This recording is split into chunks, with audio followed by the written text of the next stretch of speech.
Readfield, Maine. You please stand and salute the flag. I pledge allegiance to the flag of the United States of America and to the republic for which it stands, one nation, under God, indivisible, with liberty and justice for all. Good evening, everyone. Happy holidays. It is December 12th, and this is the select board meeting for Readfield, Maine. Good evening to you if you are listening to us at home, and everyone who is here this evening. Just want to remind you, as I always do about this time, to please speak clearly into your microphone. It makes the entire watching process for everyone else very good when they can hear you. We are now for item 23056, approval of minutes from November 14th, 2022. I would make a motion to approve the minutes as I amended them to Angelica. Second. It's been moved and seconded to accept the Woodsome revised minutes as they were submitted to Angelica. I trust those It was just a like revisions. typo kind of Gotcha. errors. Any discussion on that? All in favor? Thank you very much. It is now item 23057, where we will review warrants 21 through 24. We turned it over to our newest member, Steve DeAngelis. Take it away. Well, all right, here we go. So 21 and 22, all right, was just vendors and employee salaries, and no RSU payment or anything on those. That was dated 11/23, and in the amount of $120,683.94. That's it. All right. Very straightforward. All righty then. I would entertain a motion to accept these warrants. I make a motion to approve warrants 21 and 22 in the sum of $120,683.94. Second. It's been moved and seconded to accept warrants 20 and 21. Any further discussion? All in favor? Thank you very much, Steve, for your review. I believe you have two more. I do. That's warrants 23 and 24. Oh, sorry. Go right ahead, sorry. Confused talking. So warrants 23 and 24, and these come in the amount of $444,046.63. And they are a lot bigger because of the RSU assessment is included in that. So, 369,000 something or other. They're about, that's a good approximation. And then the rest of that is employee salaries again, which was in the amount of $27,446.33. And the vendor payments were on the order of about 40,000 in that one. But again, like I really, I want to find something like really fun in all of them. And the last couple had some really fun, well, they had some really good things, like the whole thing about this, we don't pay for the last 10% of snow plowing until all the mailboxes are fixed. That's a cool little side tidbit, but I could Say that one more time and let everyone hear that again. The thing about the mailboxes? Yeah, I love that. I just thought that, last time I pointed out that the last 10% of the plowing money is not paid until all the mailboxes that have been squashed over the winter are paid for. I think that's a amazing. cool If little. they're, yeah, if they're covered. Yeah. Well, and You're so not far up. this year, there are 0. So Yeah. Yeah. Oh. I know, 'cause there has to be, yeah. Yeah, very good, very good. That's great. Yeah. Well, So- excellent. Thank you very much. So that's a story. I would make a motion to approve, but I don't have the amount loaded because my 400 thing's still not loading. I'll make a motion Sorry. $444,046.63 for warrants 23 and 24. A second. It's been moved and seconded to accept warrants 23 and 24 in the amount stated. Is there any further discussion? All in favor? Thank you very much. It is unanimous. Excellent. Loaded. Yes. Thank you. And Catherine was happy. Now we come to communications. We have 30 minutes allotted for this. Select board communications, we have 10 minutes for this. If any members of the select board would like to address the public. Go ahead, Sean, you have your hand up first. Yeah, I'd just like to thank the library and Mr. D's Trees for a wonderful lighting event at the library. Was that last Friday? Yes. Yeah, last Friday, we go every year. It's a great kickoff for our Christmas festivities. And it's just so much fun. And it was even more fun this year to have the middle school choir join for the first time in a few years. So, Oh, nice. and Santa still had as much energy as always. Good. So Excellent. I appreciate that and thank them again for that night. Awesome. It looked great. It was, there's a lot of stuff on Facebook about that. If you are out there listening or you watch these later on and you do go on Facebook, it's a great follow. There are tons of organizations in town. The town of Readfield has a Facebook page. The library has a Facebook page. And just some really good stuff that's happening there. The rec department, a lot of different places. So thank you very much, Sean. Anyone else? Yes, ma'am. Go ahead, Catherine. I'd like to ask if the town manager would be willing to communicate to all the board and committee chairs the need to follow what's in the chair's part of the committee guidelines. Maybe forward it to them. Not everybody's writing an article for the Messenger. And a couple boards have actually said that they'll write when they feel there's something to report. And I think our intention was that the newsletter would always contain something. So if you've had a meeting, you could just report out that, we met and we discussed these 3 things. You can find the minutes online, but just have a little piece of clip art.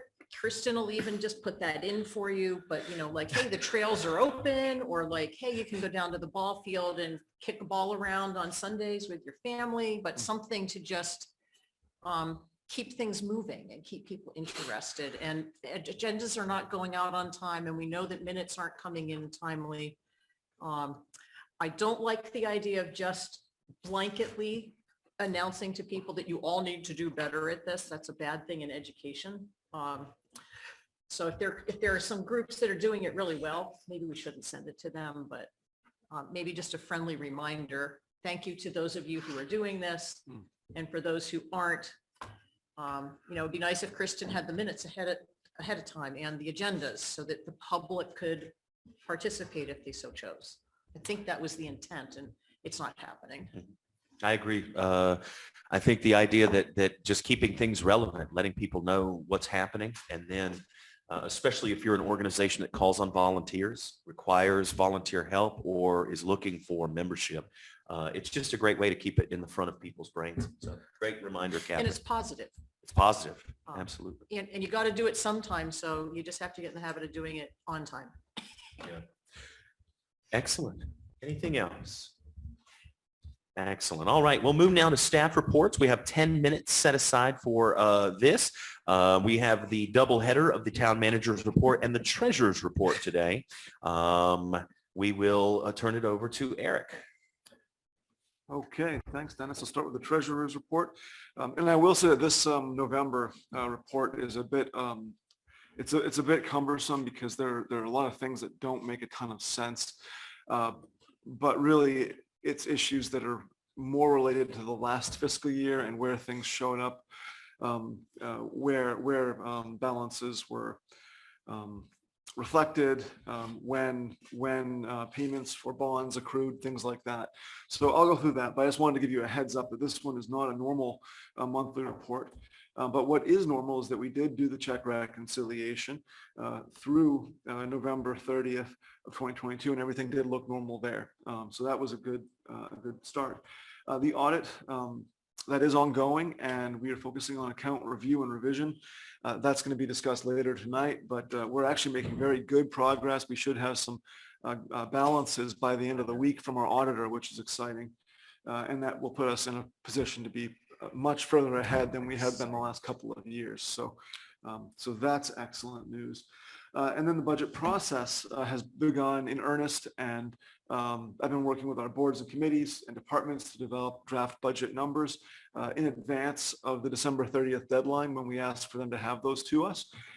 It is a bit different than this year. I am trying to go and meet with the individual committees. First of all, because after COVID, I hadn't been to as many committee meetings as I used to.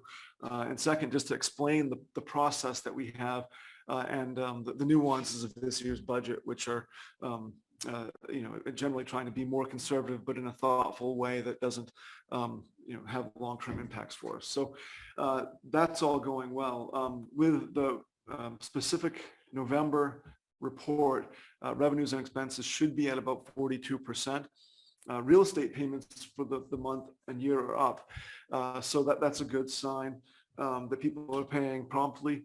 And then transfer station revenues were down for the month, but down less for the year. So we have seen some variation in those revenues at the transfer station, but I expect in the end we'll come out probably a little bit less than what we budgeted, just for the fact that people are not moving as much material, as much waste material through the transfer station.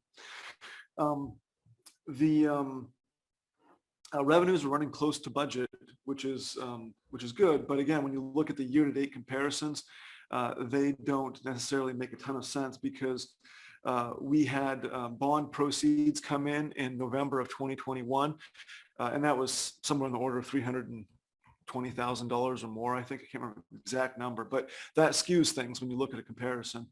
And then expenses are also appearing to be up for the month and for the year to date, but the difference there is the absence of an RSU payment in 2021 that probably got booked to the month before or the month after. And there's a $300 and something thousand difference right there. And then we also had the additional road expenses in November of 2022 with some of the first payments for the work on Church Road. So those type of things can make a big difference in how the comparative numbers look. And these are actually some interesting points because this is the type of stuff that we're trying to pull out of the budget process when we look at the account management policy changes that we're going to be considering later on in the agenda. But I just wanted to mention that. So generally, also, revenues are running close to budgeted amounts as well. So revenues and expenses looks different, but is good when you look at budget. Any questions on this one? Yes. Okay. So on page 7, there's the top line for real estate property taxes. Actually, it's the same as it is on page 9. And it shows that they're all collected. Is that just how it's done through accounting? Yes, so that's the difference between receipts and revenues. So for receipting purposes, we accrue as things arrive. For revenue purposes and for the accounting that we are under, it all is accrued at the start of the fiscal year for revenues, for taxes. Because the assumption is that we will collect all of that. And ultimately we will, or we will have property to offset the cost. Okay, whereas everything else is accruing based, other than personal property tax, everything else is accruing on a receipt basis. That's correct, yes. Okay, Yep. thank you. So I guess the term we call it is modified accrual because Okay. it's not exactly all happening in sequence. It's some of it's right at the start of the fiscal year and some of it's over time. But what you said makes sense. We know that people have to pay it. It's not an option. Thank you. Anything else for the treasurer's report? All right. Downshift and head into the town manager's report. Sure. Okay. Thank you, sir. So this is December 12th, covering basically the second half of November and the first part of December. This is a one-page report, so there are some things in here that I didn't mention just because of constraints. And I know Dennis wants me to stay under 20 or 30 minutes for my reports. So I will just run through this, but I just point out this isn't everything. There's been a lot of activity the last month. We have an employee meeting scheduled for December 15th, and that's something that I really enjoy. We get to celebrate some of the accomplishments of the employees, but also go through training and highlight some of the important things that we're working on. This year, for the first time, we're doing a really a more involved review of the emergency operations plan in conjunction with the work that's being done by the select board. So I really like the idea of doing those things at once, but it's a chance for us to meet and make sure everybody's working in the same direction, in the same way. Speaking of work, the comprehensive plan has become an increasing priority, including collaboration with KV-COG to review and edit the various chapters. Those are starting to come together. The mailing that we had discussed earlier, I guess for the last couple months now, is being combined. So the survey and a summary of the of the process, as well as information on the upcoming public hearings, will all be put together in instead of doing one postcard that just says go to the website and look for the survey. We're doing a one-page every door direct mail, similar to what the town of Rome did. And so that way we can get more value out of it. It costs just a few pennies more per unit than going with a postcard. And we can get a lot more information on there. So that should be going out early January, talking about the 2 public hearings that are coming up and the survey and a little background on why we're doing all this work. So that's going to be a positive going forward. Are the public hearings for the comp plan, or are they the ones for the budget? They are separate for the comprehensive plan. We're going to have a Okay. couple, and the board is welcome to attend, but not required. Really, it's for the comp plan committee to be running those meetings. And I apologize for the light bulb. It's it's going off and on. And But Yeah. that'll help to make Carol happy, because you've been asking for this. And so that's nice that that's happening. Yeah, are there actual dates set Uh, or? Not yet. We Okay. have to confirm those. We've got a meeting with the committee next Wednesday, Okay. and thank we'll you. be able to finalize those then. Okay, next here on the list, we have tax map markup and tax records. The deed references have been submitted to Axiom. And that's the company that is going to be doing our tax map update for us. So they'll be digitizing. So those went out last week. It was a relief. We somehow got them in one of those mailer tubes from the post office, but those went off. So that's underway. We also have a text-based messaging as an option for emergency alerts on the town website now. So we're part of the way to where I wanted to be. The text messaging for emergency notifications we can get for free. However, our website provider is offering the text option for all of our notifications as a premium feature on a slightly different web platform. So I'm trying to figure out with them what that looks like, what the cost is. If it's going to be a big change or a big expense, we do have some options that are third party that don't involve using the website. We can just do it as a separate notification system. So anyway, that's still getting sorted out, but making some progress. Now people can get a text when there's an emergency. Awesome. Do we have to sign up for that? You do, so it's an active sign up. So folks would need to go to the website and sign up, or call the town office, ask us at the town office, we'll do it for you. Just give us your cell phone number and permission, and we'll sign you up. So we have a lot of holiday stuff coming up with the end of the year. Saturday, December 24th, the transfer station is open at 8 a.m. To noon, and the library is closed. So that's Christmas Eve. Monday, December 26th, the town office and library are closed. That is the observed Christmas holiday for Christmas Day. Saturday, December 31st, the transfer station's open 8 to noon, and the library is closed. Again, that's the New Year's Eve early schedule. And then Monday, January 2nd, the town office and library are closed, and that's the New Year's Day being observed there. Our last chance rabies clinic is coming up, and that is on January 12th, starting at 5 p.m. Folks are requested to pre-register. Vaccination is required in order to get the licensure, and all of this is required under state law, and the deadline is December 31st. So take care of your pups. That's basically what it comes down to. But the late fee doesn't become effective until the 1st of February. January, right? yeah, it's you said mid-January? The 11th is for the late fees, okay. Oh, I thought it was the 12th. Okay, sorry, that was my mistake. So January 11th. Thank you for the correction. Yeah. Right. I mean, we're supposed to register by the 31st, but you get a month of grace before there's an additional fee. Yes. Okay. Yeah. It's a good point to make always.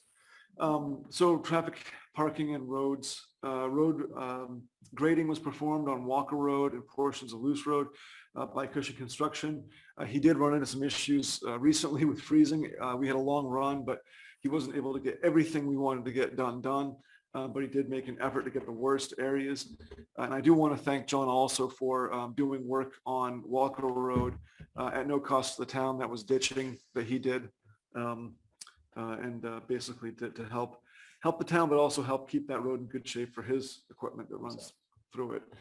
The GPS data logging units have been delivered and they are basically ready to go. We have to initialize them, and that's something the staff is working on this week. They'll then be delivered to the contractor, and the software side of things is all set up as well. So by the end of this week, we will be ready to collect. Yes, Dan. Sorry. We have a question. We have a request. We have just a real quick question. I want to just interrupt real quick. Will these GPSO, does this mean that we will be able to ostensibly check and be able to go online and find where the plow trucks are? Yes. Okay. And there will be a portal somehow linked to the Readfield website that says, oh, the trucks are over here? No Okay. portal Okay. on the website. It will be accessible to myself, the deputy road commissioner, and Scott Horn, the contractor. So there's no way that like it could be put onto the town website, so just so you could see where they are? Or is that like, is it somehow private information? It's not necessarily private information. It's just that it's not, our website's not built to handle that. Right, And gotcha. this software, we could probably do it, but it would cost a fair bit. And I think the value would be minimal because if the roads are clear, you know, the trucks are out. If they're not clear, Yeah. you call the office and say, hey, what's Gotcha. going on? So there is something bigger on that. And that's fine. Yeah. But part two of this, Maybe and I think this long-term. is what you were, you want to go ahead? You go ahead. and Just take it from curious if we could name said items. Oh, like the gritters in Scotland? See, exactly what. Say what? What do you want? there. So, It's like, yes, so tell me this what was, you want to do, Sean. this was a JPEG. It was really Sean just sent me. it was a thing that was done during COVID to try to spark some joy in Scotland. They named they call them gritters, not plow trucks. They're sand trucks. They named them. And so that there was just a fun town naming of these GPS coordinates of these trucks. And I just thought with us doing this, it would also be a fun thing. Didn't that go awry when they were trying to name some other thing, naming like Boaty McBoatface? or Yes, something yes, like that was. That went badly awry, if memory serves me correct. No, it's so successful. So That's right. That's Yeah, right. I do check from time to time. I think we just new can change names. the names on them, I Sean. just think it'd be great. Naming the plow We trucks. came up It with a might be couple of fun fun to do ones, yeah. like a. It might be fun to do a thing where we take it to the high school or the elementary school and we get them to name the trucks. I'll look into that. Yeah. You know, Sean and I thought of Plowy Mandel, for Yeah. example, or Ploward the truck. Thank you, Ploward the truck. But you know, if you're at home and you listen to this, please feel free to come up with an idea. We're hoping to name. So this is Our back plow to trucks. Thomas the Tank Engine days. If you want to infantilize it, that's fine. But I do love to name things. That's why we interrupted you. Sure. This is okay. a wonderful report so far. Thank you so Thanks. much. Thanks. You Yeah, no, may I'm- continue. I'm sure Scott will be thrilled to know that we want to name his trucks. It would really just be Oh, our why not? GPS units that belong to the town. I mean, we're talking 1 or 2 trucks. Yeah, maybe Five three. trucks. Five Five trucks. trucks. Oh, Ooh, a whole excuse me. family. A world of possibilities. Yes, it Okay. is. We only Okay. went as far as 2 names. Sorry. So, Yes, alright. you're back on agenda. Sorry. about that. It's wonderful technology, and I hope we can get a lot of value out of it. I'm excited about it. So Matt Seams and I have met with Gorla Palmer and the project managers from Maine DOT to confirm the details of the Church Road sidewalk planning process. If the process continues on the planned trajectory, we will be looking at construction in 2025. So I just want people to know this is a long-term project. We're taking it in very incremental, thoroughly vetted steps. And the first public participation component will likely begin in February. Right now, we're still working with DOT to get the final right-of-way lines established. We have the roadway itself mapped. Then we need to map the right-of-way, which is the area that we have the ability to work in without having to make concessions or easements or purchases, which is our goal to stay right inside that right-of-way. But without that line there, we don't know where to go. So once they have that line established, they will put together 2 designs, one for each side of the road, and then we will start the public discourse so people can have something to respond to on both sides of the road. So that's where that stands. Is that something that process schedule that you could share with Carol and I, since we got assigned that as our one of our projects over the next year. Absolutely. Our engineer gave us an excellent timeline. So I have a thought, or just a curiosity. So to do a plan for each side seems costly when, I don't know. well, That's what we put in the bid. yeah, what we had asked for that. It's not a full design. So all it really is a plan level alignment. There's no real deep engineering. When you think about it, what they'll have is for each side, they'll have a sample cross section. So generic cross section, but what they call the plan view, the aerial, the overhead bird's eye view is what they'll be doing a sketch of, just showing, given the right of way, given the road alignment, where that might fall. And it'll be that level of detail. So we made the judgment that it would be a good value to give people those choices and to have something to respond to, as opposed to saying one side or the other without doing that, because I'm concerned about making sure that we don't jump to any conclusions on this one. Yeah. That makes I mean, total if sense. we did the east side, then the people on the west side would say, well, why didn't you consider this in both ways? So Yeah, this exactly. makes sense. And Yeah, it's a low barrier to do that, and the engineers were very accommodating with it. So, Good. yeah, Excellent. yeah. Thank you. Yep. I just want to make sure I get that note fully on my paper so I don't forget it. And okay, so we received revised plans for the work at the corner of Nickerson Hill and P Ridge following preliminary review with the affected property owner. So if you recall, we had a meeting with Skip Strong, whose road is our road is on his property, and we tried to find a solution that would work for him and for us, and we ended up going somewhere in the middle. We discussed that. Now we have that somewhere in the middle plan on paper, and we'll be going back to Skip and talking about that again and getting that one out for. It'll be a winter RFP, and we'll have that for spring construction. And road work RFPs have not been issued. So again, that would be the ditching, the tree work, those type of things. All that's going to be happening this winter. Moving on to transfer station, we have a new part-time backup employee training to fill in at the transfer station and possibly to help with the summer coverage. So this is a big thing for us because we've had so many gaps, and the impact is always that the maintenance crew or even the town manager on occasion gets pulled in to cover at the transfer station. And we want to make sure that everybody can do their work and not be pulled too far afield. We're all happy to do it and help. It's a big team. We're making sure that people get the services they need, but having that backup is really important. So, and that is my report. I'm happy to take any questions. We haven't done anything about the library renovations yet. No. Okay, so it's still on the radar. It is, yeah. I've you. actually talked with them. I have talked with the maintenance crew about doing some of the interior renovation work this winter, because if it keeps up like this, no one's going to have any snow to move. It won't, but if they have time in the winter, that's a good project for them to work on. And then the larger pieces also do need to be put out, as you know, by RFP. Right. So, Perfect. yeah. Bar Harbor just named their plows, just so you know. Side note. I can't imagine that. Well, they've got those terrible shop names, Bark Harbor. Just saying. Bark Harbor. Yes. Okay, Sean, so you're going to take that on and get it going, right? It'd be great if each school named one. Come It's on. So fun. I think And that's maybe it. Scott could let the elementary school students paint faces on the trucks too. Well, If we're gonna go there, we might as well Steve. go all the way. Yeah. Steve. How ridiculous. No, but like a vinyl cover that goes over the front of the radiator, you know, you can wrap it Bless on. it. Yeah. Bless all of this. Eric, anything else? It's going to be one of those meetings, huh? Yeah, that's right. Yeah, we got the holiday goofies. Anything else for Eric for his reports? That's okay. No worries at all. All right, excellent.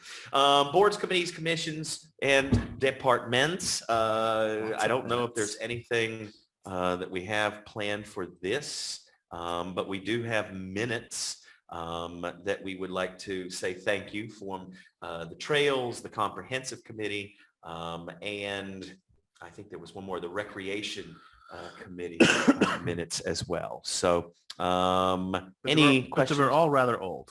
Yes, all very old, All just very old. extraordinarily out of date. Yep. but we still have them. So that's good. Mm. Any other discussion about that? I do have one thing to add that I think Please, would yes, be of sir. interest to people, and that is that we had a meeting with the middle school principal and teacher about the senior cafe, starting up with several Oh, members of great. the age-friendly committee and a couple other community Wonderful. folks who did that about 2 weeks ago. And there's great interest in making it happen. So we're going to make it happen. And I think that'll start up again in January is the goal. is to Wonderful. try to get that going. That's So Steve. That's we have great. another meeting day after tomorrow with the age-friendly committee. We'll work more on that. And there's a lot of details to be worked out, but the bottom line is the school is really super supportive. Rick Soroyce, the middle school principal, is really supportive.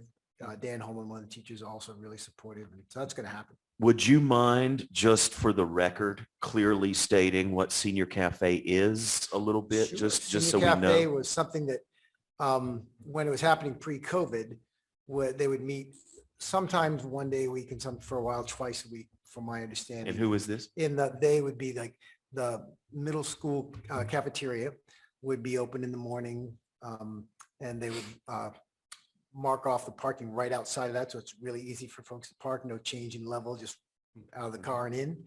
And they would serve coffee and some treats. And oftentimes they would have programs, not every time. Mhm. I was able to get a lot of that at that time was run by the adult ed Mhm. department, and they're not in position to do that right now. I did talk to the adult ed director, but Yep. Rick is really willing to kind of step in and fill a lot of that void, as is Dan. Right. And some of the folks from the age-friendly committee also really working hard to try to generate a list of people who would be interested so we can get the word out to them directly, Sure. right? And And these also are older start- adults in the Readfield area. You got it. Gotcha. That's why it's a senior cafe. Exactly right. And it's in the middle school cafeteria. Are there middle school students that attend?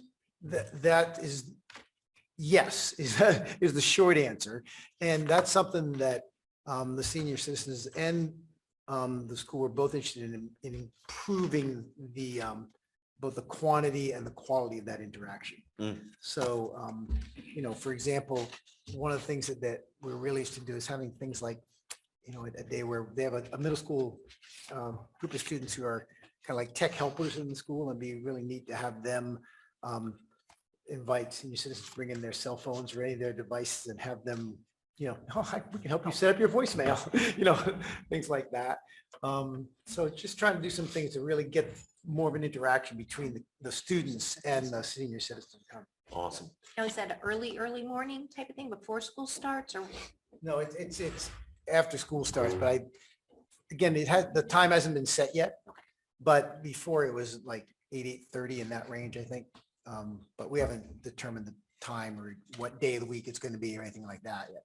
But we'll be talking about that on Wednesday. And it'd be a Excellent. really good thing to have in the messenger for January. Absolutely right. Yeah, we'll make You sure. have we it get the word nailed out. down. Once we have a word to get out, we will Yeah. make sure we get that word out. Thank you. But there really isn't an official word yet. Great. Thank you for working on that, Steve. It reminds me of another board thing, unless you have one as well. No, I was just going to say, Go ahead. we could put something in the December messenger that says the senior cafe is on its way back. Stay tuned for That's a great updates idea. Yeah.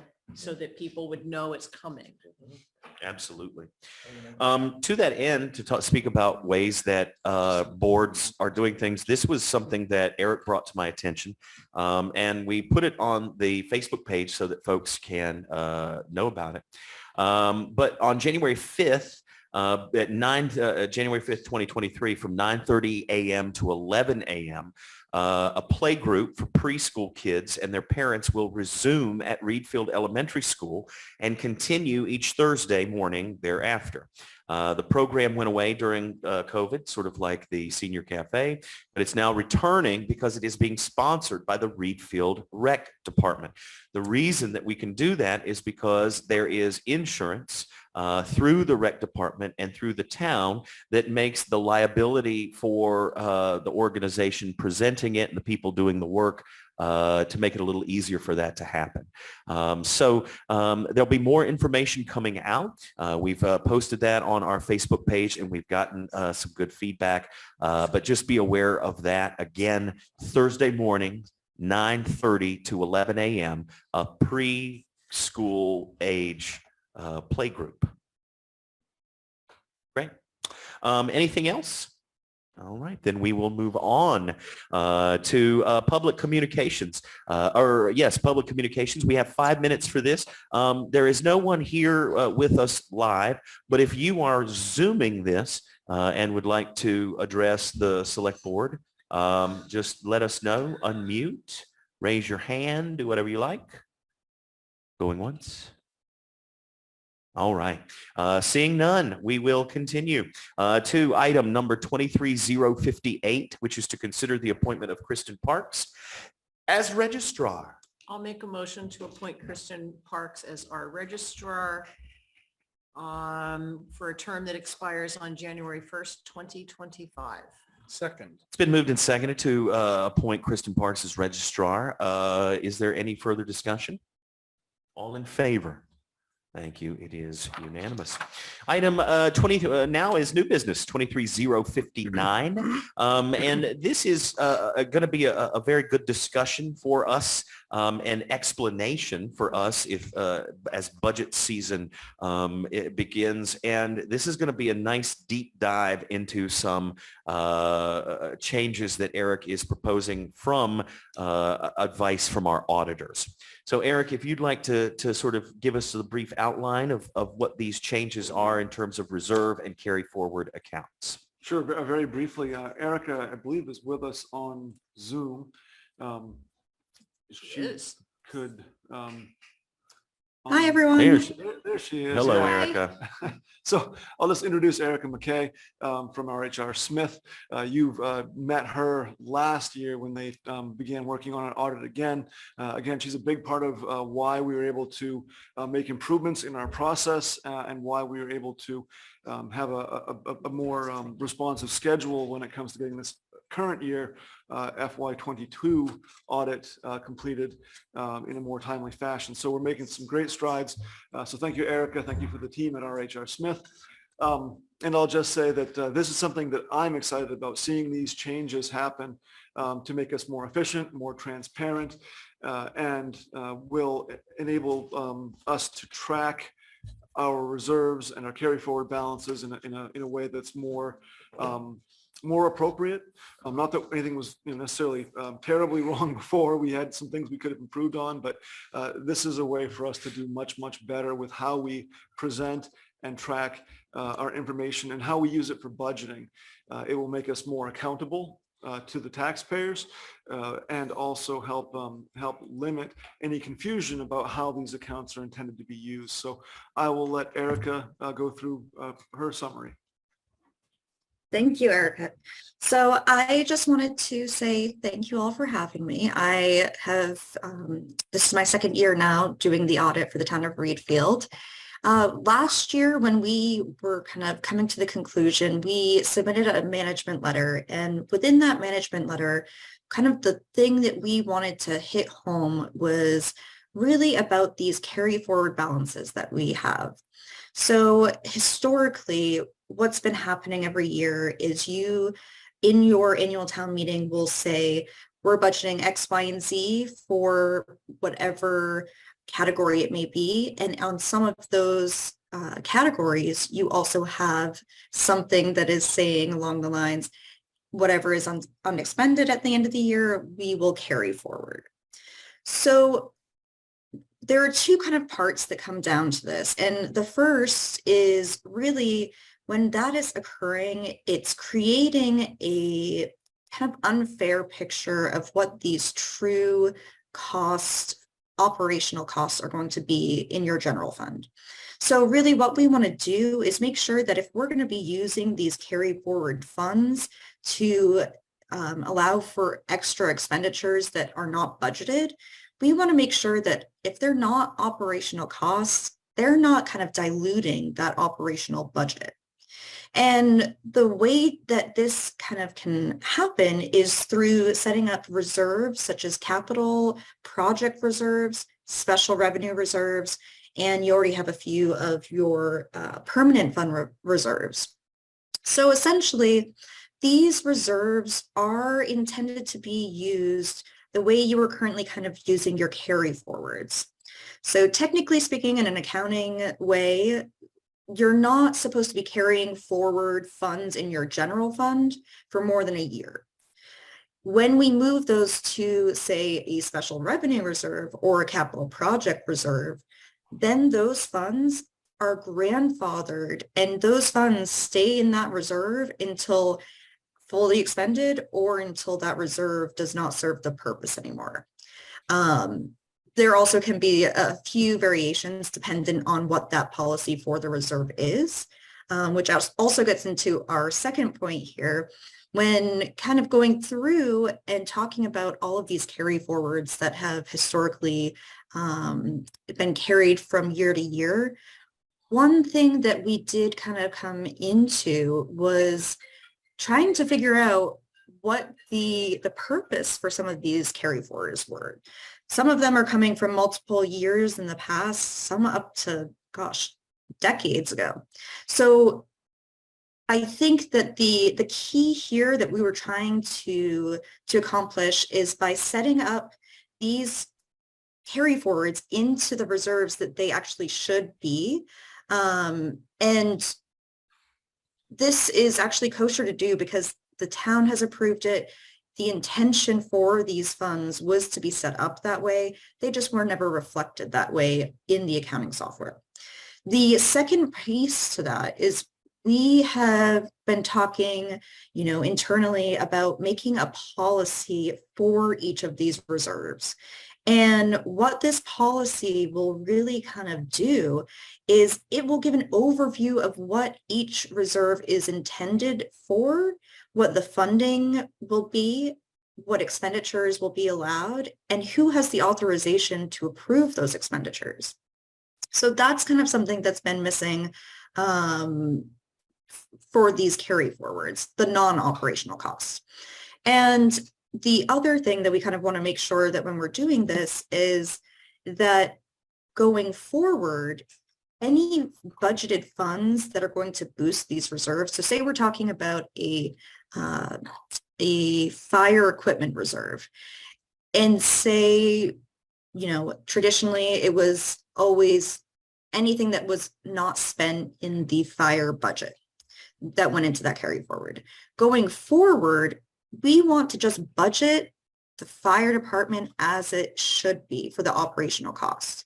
Any additional funds that are going to be for capital should really be budgeted as a transfer going into that reserve for future use. So we can kind of go into that a little bit more later as well. But what I want to do now is kind of show you an overview of what this structure is going to look like for the policies, the index, and for the policy themselves. So I think I should be able to share my screen. Let me try that here.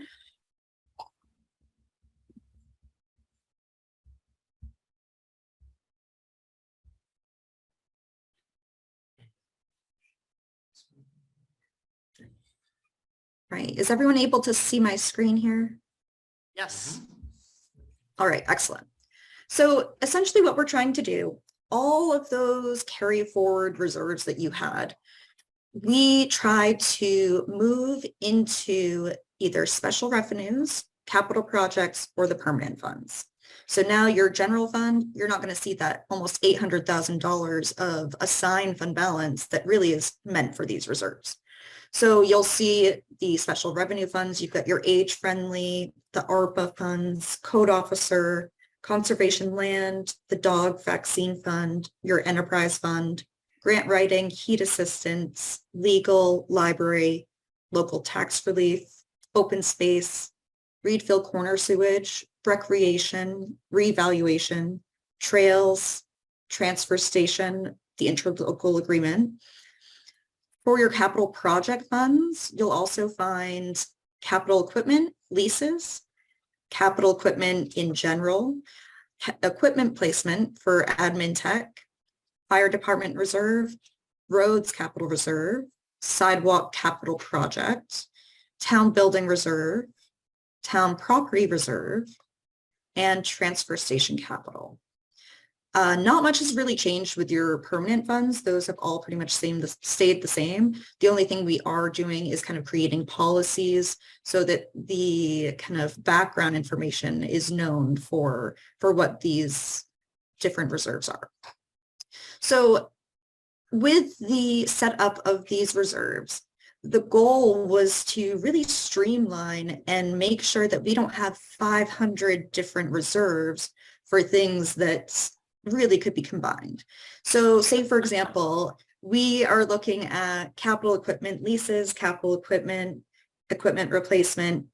So right now, what you're looking at is the most narrowed down version we could get to before kind of expending those funds or getting approval to merge them into a different kind of more vague reserve. And really what the hope is for this is that you're going to be looking at your capital improvement plan and saying, okay, we're looking 5, 10, 15 years down the road. We know we're going to need to be doing this project, and this. So why don't we start budgeting, $20,000 a year into these reserves so we don't have to go out to get debt through bond or leases, whatever it may be. And kind of the more general your reserve is going to be, the more flexibility you'll have. And especially as long as the policy is saying that this is going to be in lines with what our capital reserve policy is, or whoever may have the authority to use it, as long as the town approves to initially raise and transfer the funds into the reserve for future use, then you should be all set. It does get a little bit more tricky with the special revenues because we really want to make sure that each almost committee that you have has its own policy and procedural in place. And so you'll see for each of these, so say we're looking at the age-friendly reserve, you'll see SR 402.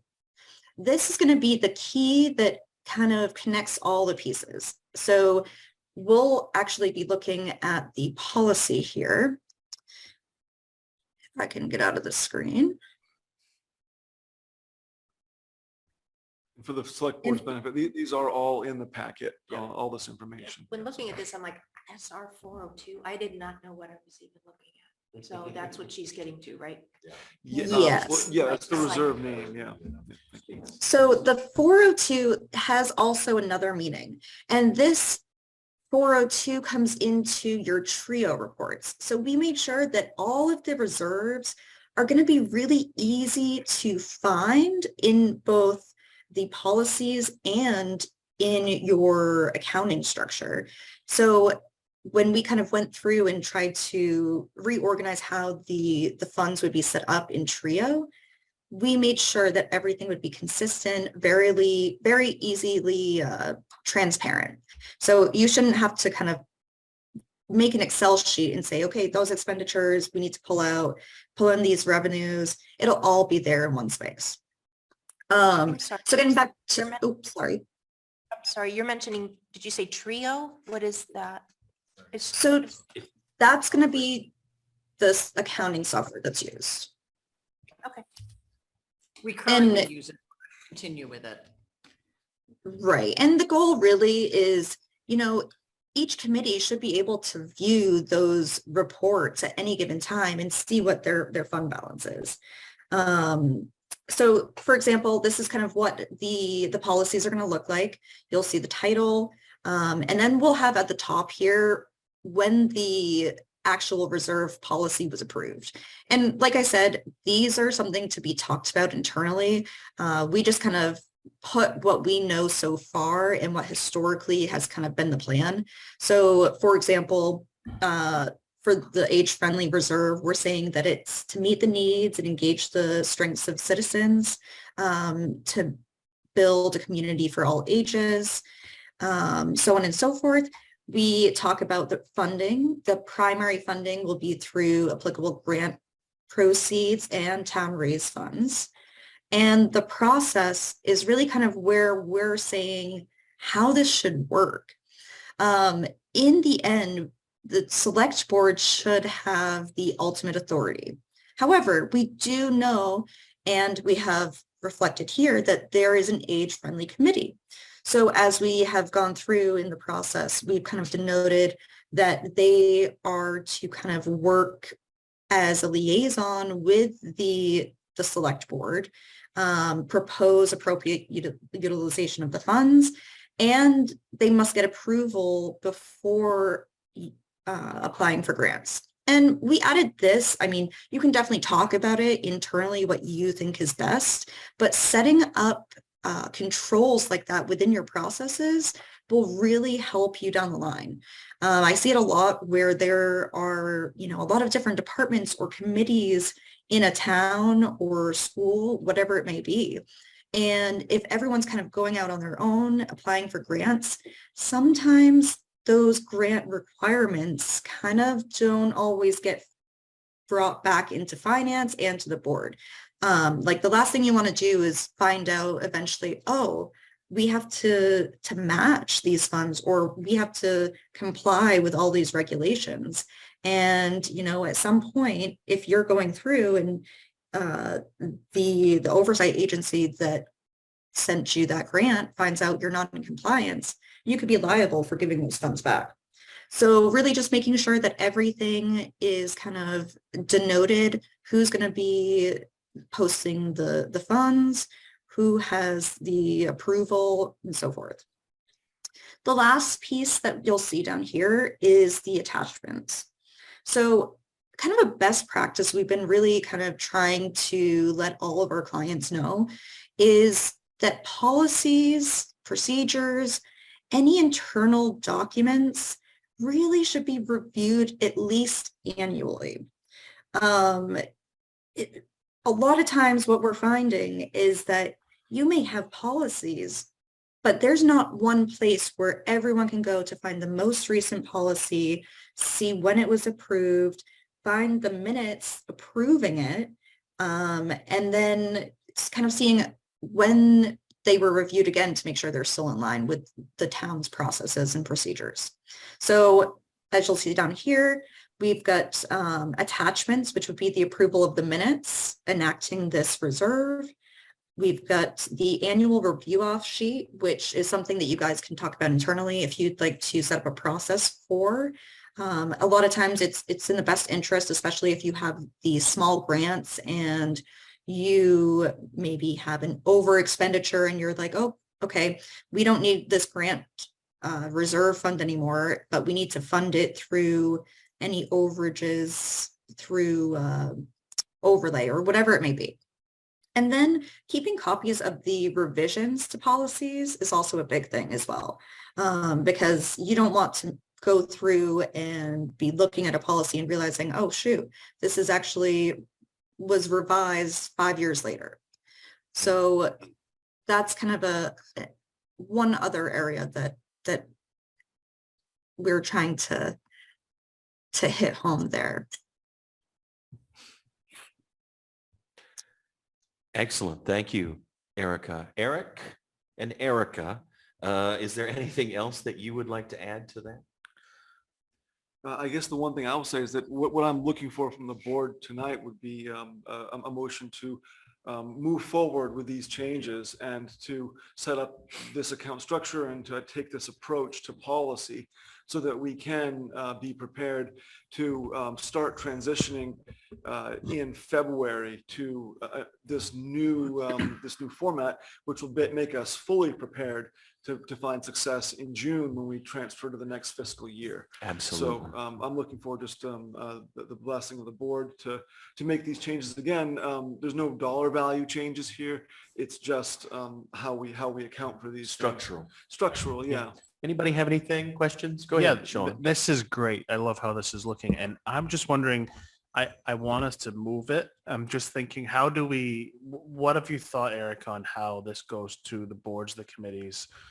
That's sort of the annual sign off. Will we kind of structure that into this budget year process so that it's not just oh, by the way, this is different now. I just want to make sure that's clean. Yeah, absolutely. Well, I've already started the discussion with the boards and committees. I've made sure that they've been kept abreast of the the discussion and the changes Yeah. that were being proposed as part of my traveling roadshow, where I go to the committee meetings and talk to them about this new budget process. This is part of it.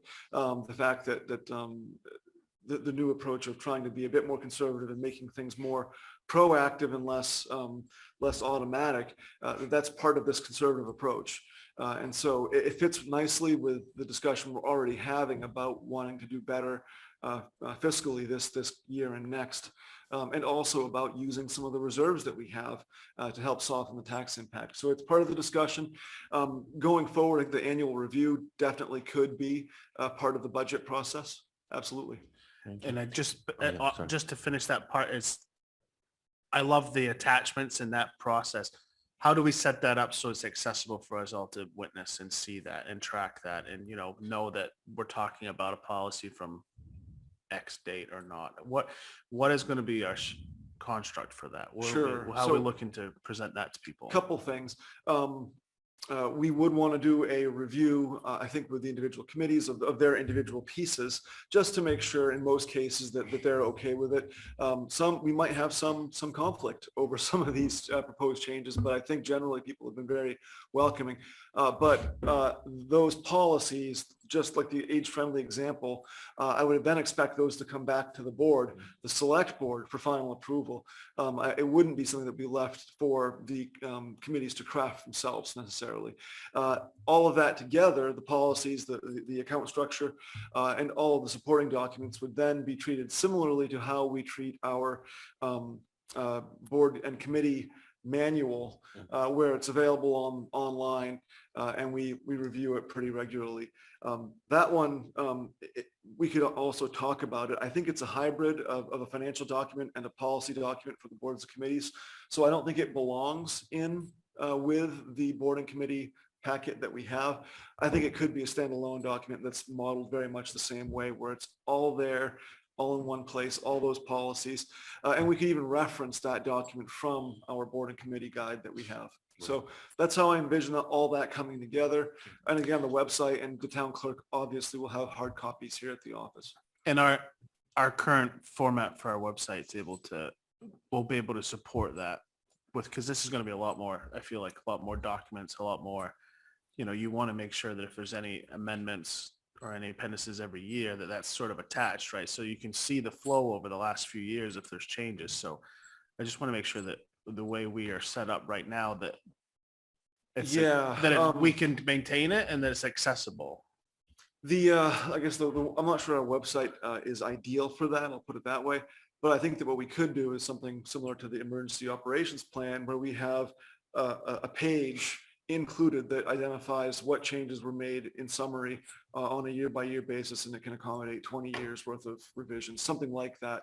But you're right to bring up the point about tracking that effectively. And maybe then is there another town or municipality we can reach out to ask about how they store and how this is working so that we can see it too? Because I keep looking back at how we use things and it's not accessible, right? I mean, and I'm not just talking about being able to look at it, but for a variety of people to be able to access it once they can see it. Is it accessible for screen readers or different technology aids and things like that? So we're not just relying on a scan from 1986 from a typewriter that nobody can then access. And I've also seen, sorry, didn't mean to cut you off. So with some of our other municipalities and schools, we've seen a variety of different ways that they've gone about it. Ideally, the best we're seeing is going to be technology wise. I mean, we do have some entities that are still doing the binders with everything right in there. But one thing that I've seen has been working really well for people is Google Docs or Google Drive, sorry, where they'll have folders, and within those folders, they could have the revisions, they could have the amendments. There's also a policy software as well that I have one entity that just purchased. I can get a little bit more information on what that actually was and send that over your way, because I know that has been really helpful for them as well. Great. Yeah, and just to follow up on that, I don't mean to cut Carol off, but we need a timeline that somebody is accountable to. You know, these will all be signed off at the last meeting in June or the last meeting in December, or so that we make sure that it happens. Yeah. And then, you know, we need to say, and the town clerk will post it before the next select board meeting or within 10 days of approval or something, so that the follow through is there. Because then we find out later, as you said, that 5 years went by and, oh, there was a revision and it never got entered. Carol, go ahead. I guess my question is, this sounds like a massive undertaking, right? So is that the accountant that's doing that? Is that Eric that's doing that? Is this something, how is this even tackled? A team effort. I mean, it does seem quite substantial at first. Really, it's probably 50 accounts that we have to create, something like that. Eric, is that about right? Yeah, there's going to be a substantial amount of accounts to be created. However, we have gone through and provided the account numbers, the structure, the coding for all of that. So it's really just the manual entry of it. Yeah. And I mean, the rest of it, we should be finishing up with the audit for the balances that would be entered going forward July 1st. And then I guess the other thing, I guess I'm floored there's that many reserves in our town for one thing. I'm looking at these pages and pages, and there's like an entire page of list of remove, thus and such. Are those things that we no longer need? I guess I'm just trying to make sense of all of this data. Yes, so a lot of that is something like a find and replace. We're not exactly creating new accounts. We're just moving them from one place to another in a lot of ways.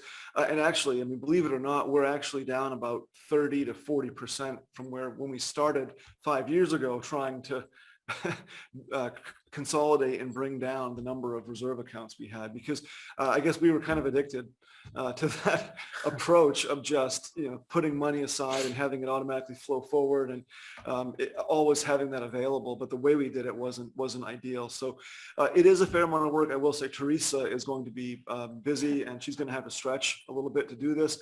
And we're grateful for her work making that happen. She's already started looking at those accounts and thinking about how to create them and how to get them in place. So and we've been working closely with Erica to make sure that everybody's on the same page. So the way we're going to do this is that communication, the shared workload, and then trying to get buy-in from everybody so that as this proceeds, we don't have hangups. So that's kind of the approach that we're taking.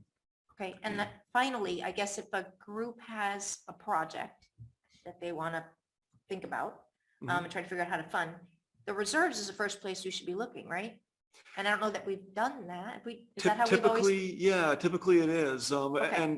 But it depends. I mean, some of these special revenue accounts, they act differently than just a standard capital reserve as far as the revenues coming in and things like that. So the sources primarily, but we do always try to look at the capital reserves as a means, but it's been difficult because they've existed in spreadsheets.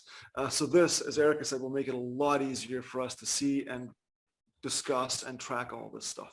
Good. Yeah. Anything else?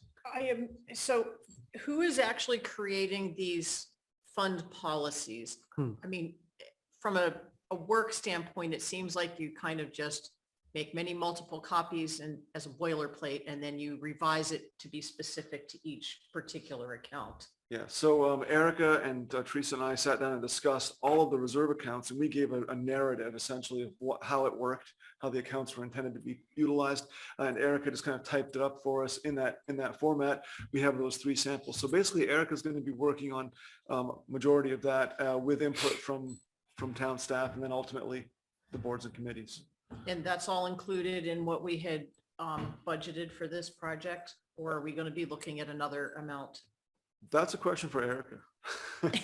Yeah, so if we want to kind of continue going forward and get some additional assistance to get someone up and really help implement the new chart of accounts into the software, then that would be an additional cost. Is that something Teresa can do? Working with that person or, Just doing it? I think it would be best to add, to get the additional resources, and I think it would be money well spent. And is that Trio or is that the accounting firm? It would probably be a little bit of Trio, but mostly RHR. Is that right, Erica? Correct. Unfortunately, Trio's great for setting up some things, but they don't necessarily have enough staff to be able to do the accounting part of it.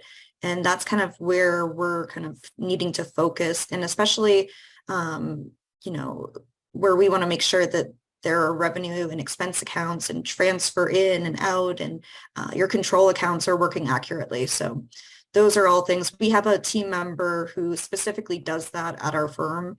Her name's Karen Oliveri, and she kind of works with different districts and municipalities just to implement new chart of accounts and all of that. She's kind of our Trio guru. So.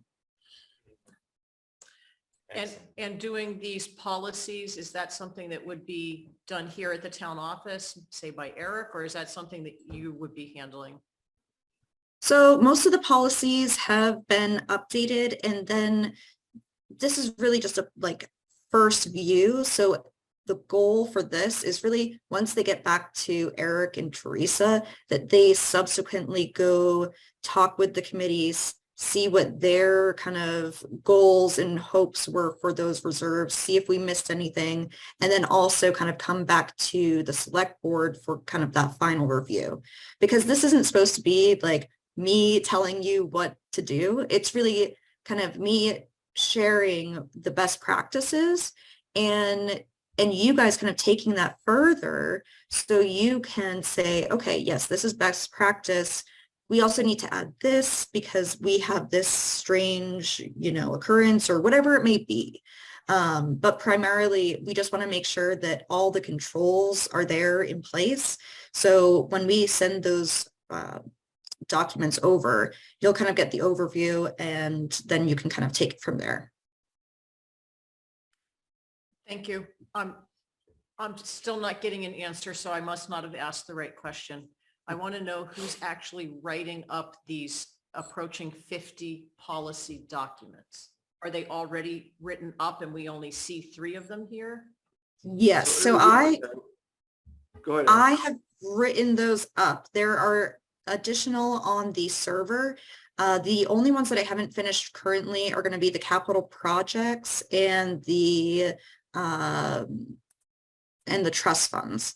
I believe we're still waiting on a few, or looking for a few of the trust agreements to make sure that all of those are correctly kind of disclosed, because some of those are pretty old, but for the most part, most of those are up there. There's a few left to go, but yeah. Okay, and so that's already in the cost that we had estimated? Yes. Okay, so when we give approval to Eric in a few minutes, or make a motion to do so, do we need to appropriate additional funds, Eric? It would probably be a good idea. And is there an up to amount we should have? I'll ask Erica that. I mean, do you think probably not to exceed 5,000, or was that even a little bit more than what we would need?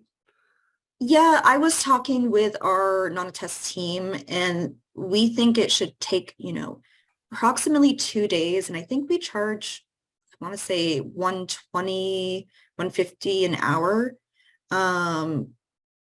So I would say,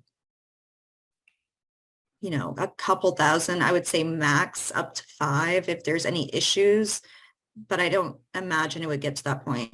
We internally are actually working on sending over a proposal for that second part. So that should be coming down the pipeline soon for you.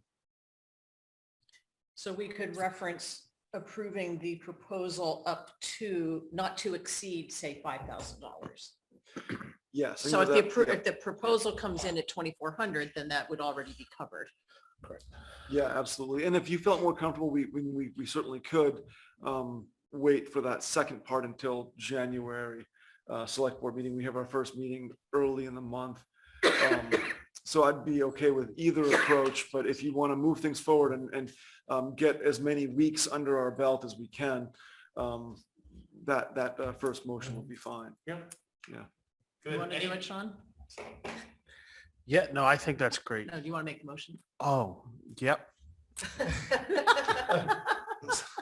So I make a motion to approve. No, I'm not going to do this one right, Catherine. Up to $5,000 for additional funds to move forward with the project as presented. I'll second that. It was Nicely done. seconded to Yep. authorize up to, what did you? 5,000. 5,000 to continue the transfer of these funds over. Any discussion about that? Great presentation. Thank you so it's much. very Thank you, clear. Erica. Eric, great job also. Before, yes, we're just discussing. Let's go ahead and vote. All in favor? Good, it is unanimous. Yes, certainly. Thank you, Erica. And please give that dog a pet after this season. All right, there we He's go. a good boy. Good. Oh, the best boy. Probably the best boy. Anything else for Erica before we let her go? Thank you for doing this, Erica. We appreciate it. And we hope you have a great night and good holidays. Well, of course, you as well. And if, any questions come down the pipeline, I'm always here. So we'll get We through will. it. And hopefully going forward, it's going to be really exciting for you guys. Awesome. Thank you very much. Have a good night. You too. Bye. We're almost on track. 'cause we Can I started a can I little just late. ask that Almost. we ask, I would just wonder if we could have Eric look into other ways to track this for the future of our storage and the website as for January, if you could kind of, Yeah. I I mean, mean, what guess- she was talking about. yeah, I really, Yeah. that's something that I really worry about, and just being able to see it, access it, Yeah. share it. And I guess I definitely understand where you're coming from on that, Sean. I guess the question is, would I want to look at it just for that document, or Nope. really are we looking at a website-wide document management platform? Because I have a hard time doing it just for one. Well, yeah, I think Document. I already mentioned it. Yeah. I think in our August meeting about minutes and the way our packets come in too, and just how they're not accessible for people either. So I think it's a continual conversation. So Sure. I think and I'd be happy to work with you on it, but I just, especially when we're going to put this much, we're just going to drop $5,000 to put a bunch of policies together. Let's track them properly, and make sure that we have them right. So, Yes. And they're worth something if people can see them and use them. right. They're really not worth as much if you can't. Absolutely. Yep. Yeah. Agreed. Any more discussion on that? Then we are going to move forward and honor our agenda by moving to item 23060, conduct a preliminary capital plan review. We have 20 minutes for this. Eric, you want to go ahead and get us started? Sure. Thanks, Dennis. Yes, sir. So this is just one step in the multi-part process for capital planning. As you know, we're having these discussions with the boards and committees. We have this discussion tonight about some of the work that's being proposed. And we, of course, have a joint workshop with the budget committee that's going to be a more involved and much more lengthy discussion of these projects and how we prioritize everything. So what we're trying to do is bring in pieces more frequently, smaller bites, I guess if you want to look at it that way, and really try to get a good understanding of what's coming forward. And so I've kind of put this together. We have a few different project areas that are most relevant when it comes to capital. And the first and the one we deal with pretty much every year is roads. Outside of that, there's not many things that we pursue every year in, year out. With respect to capital improvements. Even our buildings, sometimes we have several years where nothing happens because nothing needs to happen. But so I did start this discussion and presentation with roads. And Carol, at one point you had asked about, where and how we know what needs to be done and how much money should be spent on it. So what isn't shown on this first page of this road inventory is there's a block of cells that includes all kinds of cost estimates for the price of liquid asphalt, the per cubic yard cost of gravel when it's installed on the road edge, and a number of other things that go into estimating the cost of these projects. And it's all based on our experience and numbers that we're seeing from other towns and Maine DOT. And so these numbers for roads have been updated to include current asphalt prices that are on the low end right now, probably of $150 per ton installed. And so we can never know exactly what things are going to look like in a year or in 3 years, but this is a best effort and an example of what we do with many of our budgeted projects. We try to find the current cost estimates, and in the past we've been low. I know we've had that discussion with the budget committee a few times that sometimes we just don't budget enough for projects. And so this time with the road work, we did try to be pretty aggressive and also try to recognize that we're past, hopefully past peak petroleum prices for a little while anyway. Things seem to be heading the right direction. So what we have are a few roads coming up in the 24 and 25 horizon that would make a lot of sense to work on. The 24 refers to the fiscal year 23, 24, and so on. So what we have here are Lane Road, Morrill Road, and Beaver Dam Road, as well as North Wayne Road, Sadie Dunn Road, Tallwood Drive, and then Thunder Castle Road, all being the next 2 years. So that's the horizon we were looking at with the road committee, saying, you know, let's look at those years first. Is there anything outside of that needs attention? And at the road committee discussion, we did come to a point where we saw that Morrill Road is actually in decent shape, but we also have North Wayne Road that is connected to Lane Road. So the discussion there was that we should be looking at putting those three roads together as a project. And what we decided to do, or are recommending to do with the road piece particularly, is to pave with our standard 1-inch overlay approach, Lane Road and North Wayne Road. And what we'd like to do is to try a crack seal or a chip seal pavement approach on Morrill Road, which is a low-speed dead-end road. And so the chip seal, you see it in Wayne, although we would be applying it to a road base that's in better condition than they applied theirs to.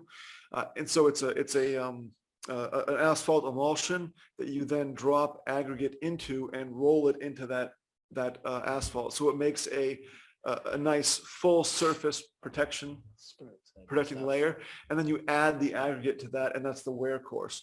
And so altogether, what we have is, in my view, and the discussions with the road committee, an approach that allows us to continue to pave in a way that makes sense, that fits in with our estimate for annual expenditures to keep up with our road schedule.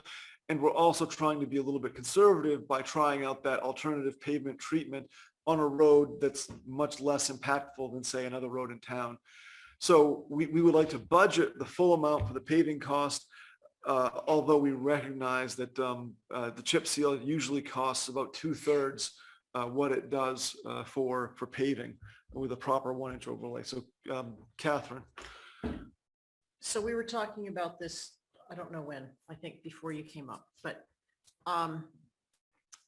it would be helpful, I think, if we could do it by the time of the CIP meeting on the 1st of February, if there could be some pictures that we could show online.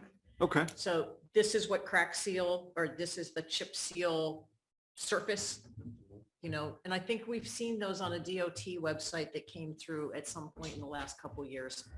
And this is, you know, what regular surface paving looks like. This is like a liquid, a very liquid thing that you put down, right? And then we dump loose stuff on top of it, like little tiny stones, and then we roll it in. Yep. but there's not really anything for it to roll into because it's just a liquid thing that's there. So there is some loose stuff that comes off. Yeah. As it begins to wear. Well, it's a rougher surface for sure, you know. Yes. They paved one of the roads in Fayette with this a while back, and I've been over that several times. And you definitely, you can hear the difference when you're driving, and you feel it when you're riding a bike, or whatever. And it's just it's a coarser surface. I'd be interested to know how, relatively speaking, they wear, you know. Yeah, yeah. It would seem like it would probably actually wear a little bit better. But I think one of the biggest issues always is what you do with, you know, when you put an inch of tar over anything, or anything just over whatever's already there, it's not going to last as well as if you like redo it all. But of course, that's much more expensive. So, yeah. Right. And so some of our roads, when we repave them, we churn it up. I'm not sure what's the correct term. for Reclaim. that. Reclaim it. We reclaim it and then we put down a new surface. Is that how all roads are done basically now? Well, it's how we had reset our pavement management plan. Now what we're in is a 1-inch overlay cycle depending on the nature of the road, the speed, the weight of the vehicles, all of that stuff. Anywhere from 10 to 20 years is the life of that 1 inch of pavement before we need to add something else. And we usually get to the point where we put down crack seal. And then that's how we know we're getting very close to needing to put down that next inch of asphalt. And there does come a point after several of those cycles where you need to go back and reclaim again. But right now we're in a solid early phase of those 1-inch overlay cycles. And we can do that because we have reconstructed all of our bases and we've reclaimed the surface and we've built them correctly so that they can take this 1-inch overlay. That's right. And we've been continuing to improve the drainage on the road edges and the cross drainage, getting rid of the metal culverts, replacing them with plastic, which has a much longer lifespan. All of those things. This is one area where the town of Readfield has excelled over the past 20 years with their pavement management plan. So This sounds great. Anything else about the roads that we need to talk about? I'm just curious how I looked down through this and I'm just curious how we're thinking that's going to go farther out than the 5 years that we're looking at, because you come into 28 and we're up at 500,000, but then you get to 33 and we've got 1 million. And I know we're not going out that many years, but I am thinking ahead to how do we handle that? Are we thinking that that's probably going to be a cycle where we have to bond? Or are we going to try to save more in the previous years so that we'll have it built up? Because one of the things, I don't know that everybody knows this, that we try to do with the capital improvement plan is to balance it so that we don't have spikes in taxes. So if we really need 500,000 each year for roads to cover a 10-year period, then that's what we'd spend, or that's what we put aside. So some of it would go to reserve and some would go to operating, rather than just budgeting in the 125 for next year, because then we won't have it later. And so then that would cause the taxes to go down this year, but then in another year it would cause it to go up. And people are much more receptive to us having a flatter budget. yeah, well, and so that's a great question. And I guess the answer is that we will continue to do what we have been doing, but with bigger dollars, right? So if you look at the very bottom of this page, you'll see a number. It's $272,000. That is the current dollar value, annualized cost of replacing every road in town with the given life cycle that they have. So On this whole list. on this whole list. So if we spend Okay. $272,000 or a combination of spend and save Right. $272,000, we will actually be, generally speaking, in a 3 to 5 year window, right, very close to where we need to be to make these things happen. And some years we might put away $150,000 and then spend another 120. And some years we might spend 270. Some years we might spend 500. But we will have had that savings over the course of the previous years. So every year we update this, and every year we try to balance out a number that looks similar if we can, to this so that we can streamline and smooth out those tax impacts you were talking about. That's great. That's the exact answer to your question, right? So, Right, yeah. except, and I know I'm being picky, but that's what this is all about. That works really well in the bottom 5 years because those are all 5 lower numbers. Yeah, but that's after the fact of needing the money ahead of time, because if we're looking at 272, we only have 2 years that are less than that. Yeah. And So- so it doesn't seem like that's really going to cut it moving forward. Yeah, it may not. One of the things that I want to point out about this is just a paper schedule. There is a fair amount of elasticity in the roads. We find that we're able to move a project 1 year or two to accommodate some of those bumps.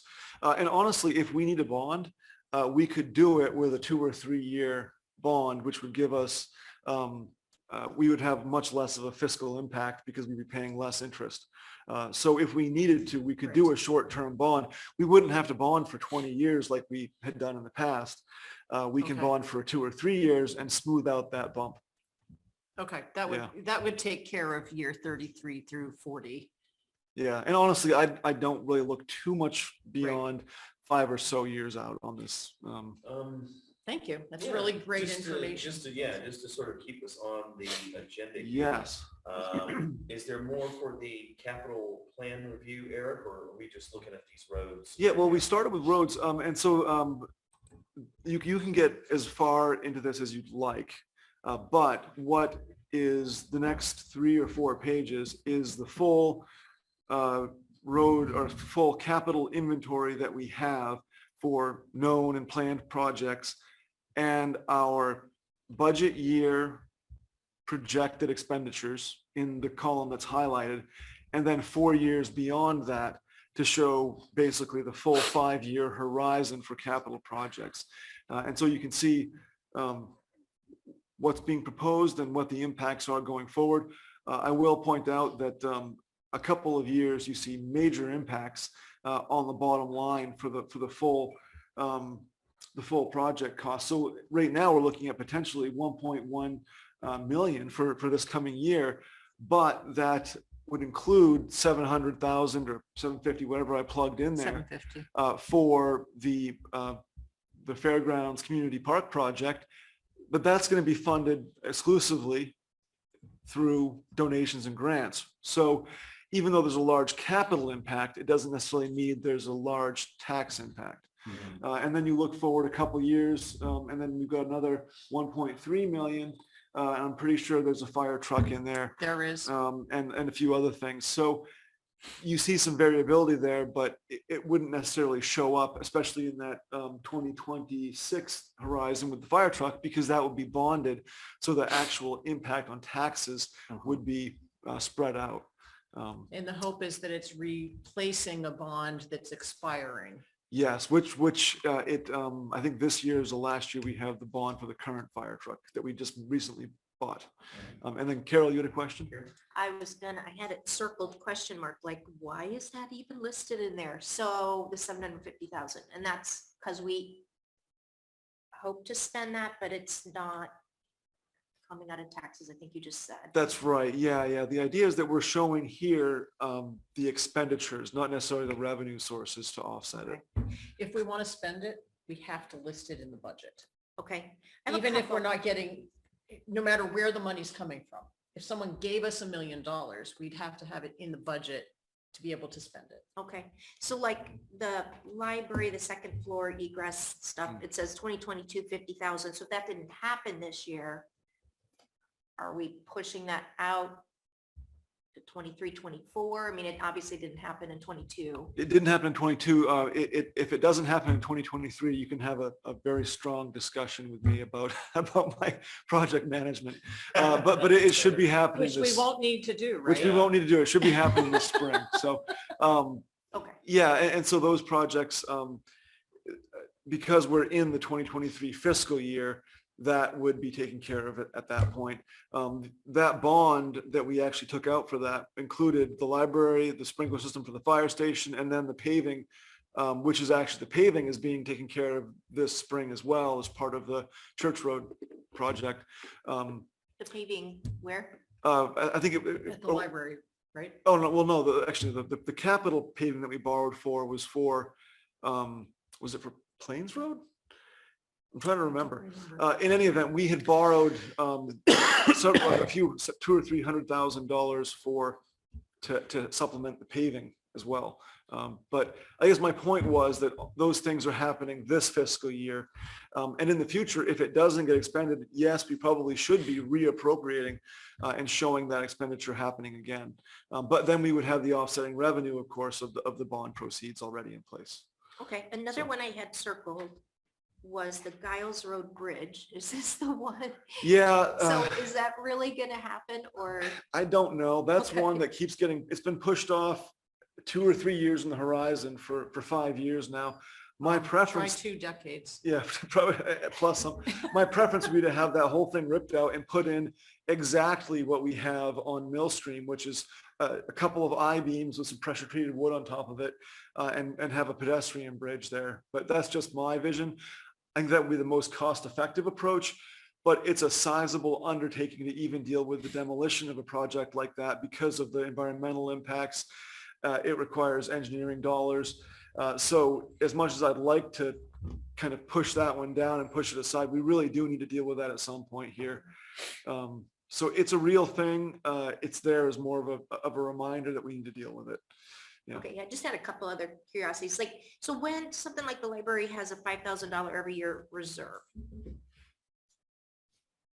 so what is that money's used for? I guess I don't That's a very good question. understand that concept. It's a very good question. In the past, we had used it for repairs to the building. They actually drained completely their capital reserve when we did the renovations and put the roof on the building.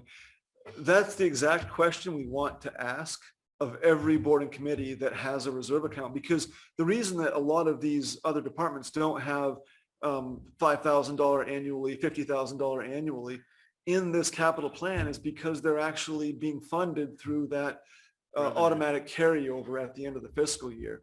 So that's exactly the question we want everybody to answer is, what is this money being put aside for and why? Because in FY24, you will see a lot of boards and committees having to say, I want to appropriate, the fire department included, say $50,000 a year for capital reserves, and you want to know why. So that's with the library, it had been for capital, but there should be some more thought put into what exactly that's going away for. Because like all the dollar amounts under that are improvements to the building and the parking lot and the windows to the second floor. So you just kind of go, okay. And same thing with cemeteries is they have a set aside. The one that I just really can't wrap my head around. Open space. Where did that come from? How long have we been doing that concept, like $50,000 every year for I think open that was space? new this year. We just started the voted on it. Well, 50,000. it's 2 years old. The first year we put aside $10,000. This last year we paid away $50,000. And that came from what we see, I guess, as a community desire to preserve open space. And that includes all types of open space. That isn't just butterfly habitat. I shouldn't use that word. I shouldn't say It's not that. just for It's not fields just, that it's are not, clear. it's not just for field. It's not just for forests. It's for all kinds of open space, open recreation, all of that, space for view sheds. And it's not just for purchase of land. It could be for easements or other tools to help protect property. But that's there because people asked us for it. And it's kind of seen as an emerging community priority that needs funding. We've always had open space. We have an open space plan, but it's never actually been funded. So over the past several years, we've been able to add land to the town of Readfield's base, but it's only been through things like private donations or negotiations with developers, things like that. But you're right to ask that question as well about why that's there and why that dollar figure is what it is. So when did we vote on that? At town meeting. Town meeting, It's on the When- warrant. Under, open It's a space. separate- was it like an item all its own? We approved it last year. Yeah, I'm not 100% sure it was by itself, but just like lots of other articles, if it was aggregated, it was aggregated under similar types of expenditures. It might have been under capital. I know the ball field was a separate, or not the ball field, the community park was a separate vote. But I guess if you wanted to recommend that that be a separate item, you could certainly make that suggestion when we talk about the warrant, when that comes back to the select board. But we own property now, but just based on donations or, like you said, arrangements with whatever landowners. Yeah, so this is something that we could use to purchase open space outright or purchase easements on open space that as the town of Readfield develops, it's good to have a resource there so that we can act quickly, because grants take a long time. Negotiations with property owners and with developers don't always work out. If you have money to put on the table, even for something as simple as, we want to give you $5,000 for a right of first refusal. So say if I've had my eye on the property down by the beach, the Edwards property. I say someday that might be a nice rec center for the town, pipe dream, right? We could have money to say, either that property or a field nearby could be something we could purchase, but we need time to buy it so that it doesn't necessarily go right to a developer. Things like that. I guess I mean, $50,000 towards a specific purpose, I can comprehend, but just maybe someday we want to have property to the tune of that kind of money. Yeah, well, it's a big number, I mean, yeah. we Yeah. keep talking about our children should have like a nice playground at the beach, which these are huge chunks of money. So I guess I just I don't know where that came from. And, okay. Yeah, I guess the one thing I would add is that for context, when was the last time you saw a parcel of land for less than $100,000 in town that has any size to it, or a farm field, the Bellevue farm that went to a solar developer, I think that sold for close to 400,000. So one parcel like that, if we wanted to preserve one large farm, we could be talking $500,000. So that's 10 years of savings just for that, just as an example. So that's kind of the scope that we're having to deal with when it comes to these things, at least for an outright purchase. I just don't understand the town acquiring property and being in real estate at all and just saying, we're just going to do something else with that piece of property. That should be like an entrepreneur that wants to do that. Do other towns do this? They do. Oh, It's a very common thing. all over. Yeah. All over. I mean, do people To think- varying do people think degrees, Readfield yeah. doesn't have open space? I mean, when you drive from here to Augusta and you drive around and you look at like all these big acreages with a house and maybe a barn and a lot of space, I just, Yeah. seriously. Well, it's like when it's- we yeah. got the Readfield Fairgrounds, that was a gift from the property owner. And so that's how we acquired that space. And it came with some restrictions, like we couldn't put big buildings on it and we couldn't sell it to a developer, for instance. And then we came up with a policy of how to manage it. Well, not we, but the current select board at that time did. And so it's meant for, if a property like that were to come available on the market and the person wasn't of the mindset or the financial capability to donate it, the town might want to buy it or go in with the Kennebec Land Trust. That's something that has happened a lot. Kennebec Land Trust puts together purchases of a lot of farms that include various types of land. And so That's they get some money from a town, they get some money from a conservation group, they get some money from a private donor, and all those pieces together allow them to purchase it, and then it comes under their management. But I think a land trust isn't using tax dollars that we're collecting from our, Sometimes they do, Residents. and that's what open space is. And this is it's a thing sanctioned by the state of Maine under law. Oh, sure. Yeah. I mean, the town can own Right. property, and we do. I mean, we've had the town farm forest that we have, that 100 acres was the original poor farm. That's where we had people that were debtors or couldn't afford to, or needed a place to work.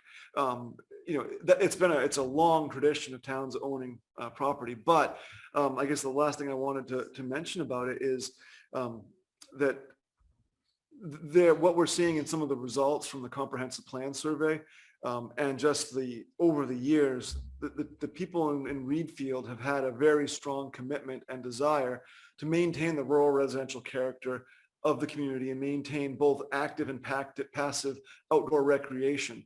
And without, I guess, a tool to do that, without resources behind it, it's going to become an increasing challenge to do so. I'm just saying $250,000 between now and 2028 when people are hurting seems like, so I just am not grasping the importance of it, I guess. Well, we will Sure. continue Yeah. to think about that. Okay. Yeah. And is there anything else about this? I just don't want us to get too far behind. Anything else in terms of the capital plan that we see there, the numbers, the projections? Otherwise, I'd like to continue moving to our next item. I thank you for bringing this up so that we can be thinking about it prior to a month from now when we talk about this, or a month and a half. We're Yeah. going to need to put some time in, that's for sure. Right. Very well, we'll move to item 23061. This is very exciting because it's our emergency operations plan review. Readfield keeps and maintains an emergency operations plan in the unlikely event that there is an emergency that affects the entire town. The select board, as well as other town groups and organizations, would collaborate in taking this plan on. You can find the plan in your packet. It is on page 49. And let's go ahead and talk a little bit about this. I'm going to throw it back to you, Mr. Dyer.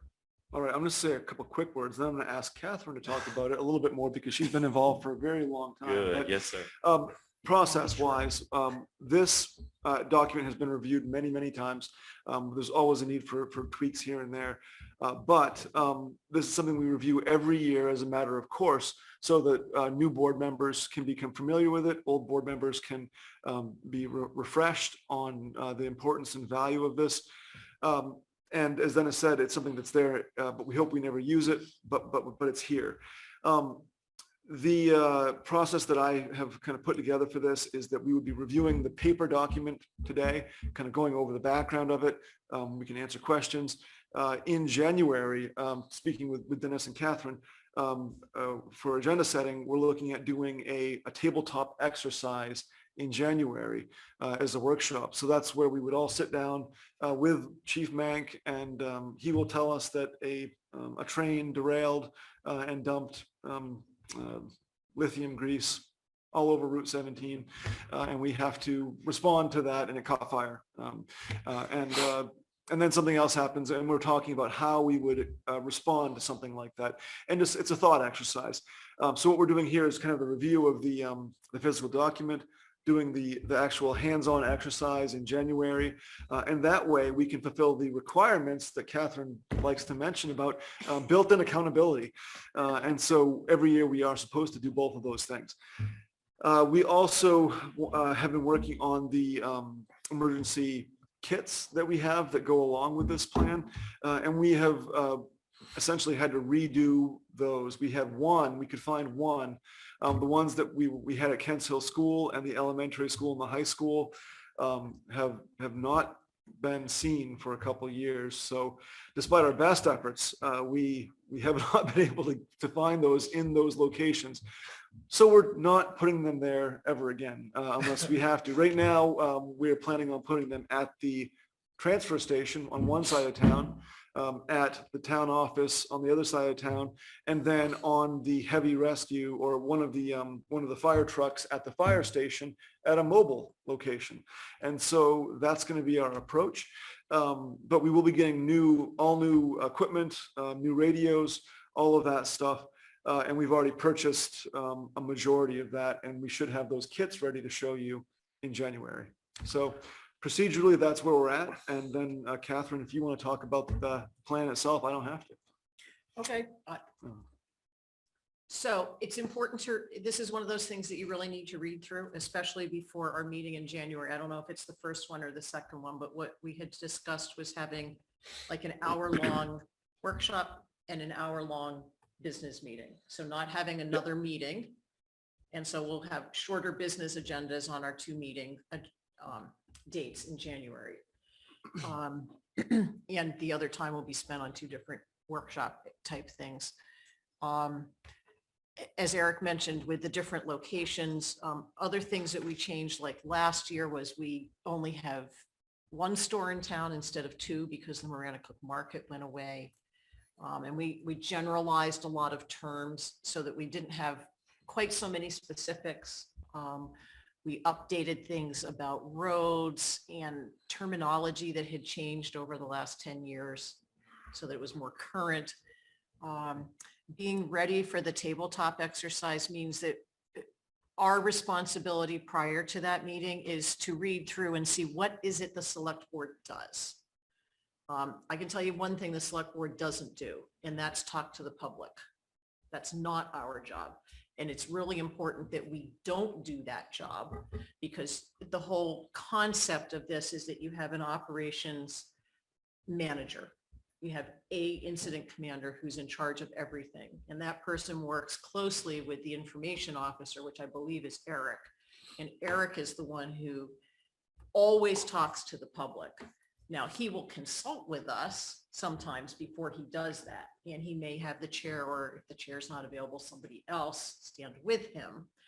But the idea is to have everything kind of fall into place and go a certain way. And so the town office staff has really detailed things that they will do. We have detailed things that we will do, but they're not much, but it's mainly being available. And so when Lee comes and tells us, you know, this is what's happened and what are you guys going to do? Well, rush to the scene and see if we can help. Probably not. Because then we're just in the way. But it's important that we know that someone else is rushing to the scene to do X and someone else is going away from the scene to do Y because that's not needed and necessary. So that's really what we need to take out of this is to have read it if you haven't. If you have read it before, really there isn't much that changed this year. It's just at the very end, it was the updating of the names of employees, the names of select board members, telephone numbers have been revised or updated. So that would be it. It's pretty, I always, you know, of course, I'll immediately go to Parks and Recreation, but no one, you know, no, we don't do any of the live stuff. We have, I guess, before. But it's always nice to think that, you know, we have a role to play in something like this and it's important. So excellent. Any other? In past years, we have gone to, well, we've had Kennebec Emergency Management come here, I think twice. I know that at least once we went to the Emergency Operations Center. And that was really, really interesting. Again, it's one of those things I wish that someone could maybe like do a recording and kind of just show us, because it's kind of inefficient to take the select board every year to see the emergency management setting. But if they could see what it is and, you know, these are the tables and this is where people work and it's located at this address and here's the face of the person who's the head of it. It's very interesting. So, yeah. And we talked, I think we talked about last time that the school did one 2 years ago. They actually bused the kids up to Kensville School. Yep. And the parents actually went and picked them up there and then their day was over. I mean, they did it like at the end of the school day. And so it's probably more likely that the school really needs to be prepared because there's so many people in one location as opposed to the town, because we're very small in terms of the employees. Excellent. All right, the last thing Anything else? Yeah, go I want to ahead, add is that we do have training opportunities coming up through Kennebec County Emergency Management. I did include a list at the end of this of all of the training courses that various people involved with emergency response are required to take. And it is pretty impressive. The select board has a role and the EOP defines roles very well. But there are a lot of trainings that that have to be undertaken. And what the training sheet shows you in one way is how many layers of support there are for the towns and other entities. We have county, we have state, we have federal, and we're really there on the ground, but we have a lot of people working behind us and helping us be successful. But it's also a very complicated system to manage. So again, that EOP helps us to find out where we're supposed to be. I will be sending along information about that training that's relevant to the select board in a couple of days here once we get a bit more information from the Kennebec County EMA. Eric, on page 88, where it lists the annual review testing and training checklist, Yes. we don't have anything listed as completed for select board members. Yes, I'd have to confirm, I'd have to look at what kind of records I have on whether or not those were completed. I know you have completed both of those, Catherine, but I don't know if anybody else has. Are they required? Yes, They are required for the, but they're fairly straightforward and easy. I did you this can a do them while ago. online. Yeah, I think you can do them online. I think we had to do them last year. If you did them once, you're covered. We did Like even if you something. get elected again, you're still When we covered were- because you did them. I don't know Yeah. if it was I- this. I'm Yeah, sure I I'm have. pretty sure we did this Yeah. last year. Yeah, I know I'm I not. thought And that so had to do if with- you could get that No, this was information for different folks. Yes. Because I know MMA. like the last time I did it, I went with Ralph and maybe someone else into Augusta City Hall and we did it. But I never did get my electronic copy from, Oh, from the Kennebec. county. right from Yeah. the county. Yeah. So if we can follow up on that so that people know that they're covered. Yes, I'll look into that and I Great. should be able to confirm that. Now, someone say we were going to have a workshop in January? Is that part of the select board meeting or something additional? That's what I said, yes. we're gonna have- Combined. On our Thank you. 2 Okay, meeting dates, it'll be half that's what I thought. you said. workshop, half select board meeting. Hamsies. All right, let's keep moving. That was shorter. That was good. Mhm. Yeah, that worked. Our next item is the Where am I? Community Resiliency Grant Proposal. What page is that on? That is page 93. 93. Thank you. And I'll be quick on this one. This is a $50,000 grant opportunity. It could be more, could be less. It is a very broad opportunity. It was brought to us by KVCOG, the Kennebec Valley Council of Governments, who are helping to implement a state-sponsored grant program.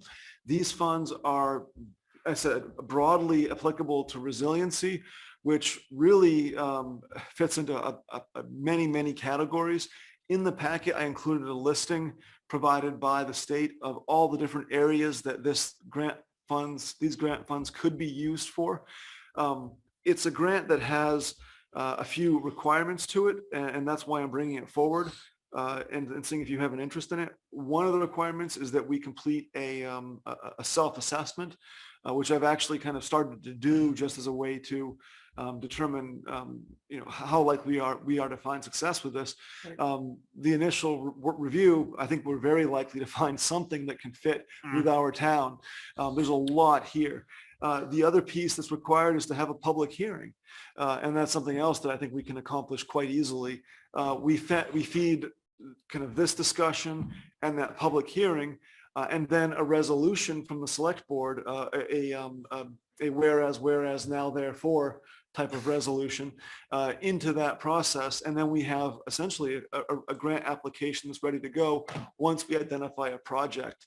So I wanted to bring this forward, let you know that there was money on the table and ask if you had an interest in pursuing it. And if you do, I will work to make it happen. Sounds good. Let's do it. I agree. Yeah, I mean, you make it really easy. Do we want to direct you to do this?